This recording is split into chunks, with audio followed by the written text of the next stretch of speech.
Halo teman-teman, kita sedang berada di Kafe Bukuku Lawas 2 ya lur. Iki usaha anyarku lur.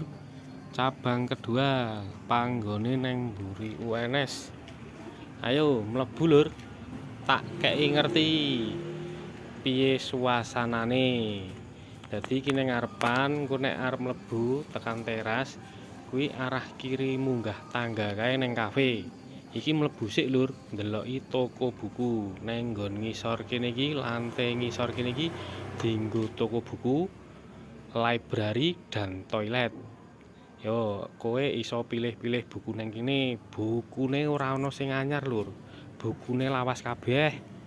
Yo, lawas ning jek apik, iso dipilih-pilih, iso diwaca, iso uga dituku. Dituku digo mulih diwaca ning omah ya luwih apik. Bakule seneng nek bukune payu. Yo metu genti awake dhewe munggah neng lantai loro lur, nilai suasanane kafe kaya apa. Tak kei ngerti ben kowe nek arep rene kuwi duwe referensi nongkrong neng daerah lor UNS. Bukune dhuwur yo akeh lur, iso diwaca-waca uga neng kene. Iki enek pengunjung pira kuwi. Oh lumayan ya.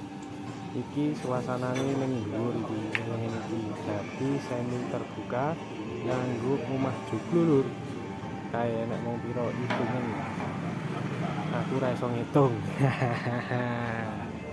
Oke, cukup kene ya lur. Tak tunggu kedatanganmu. Oke.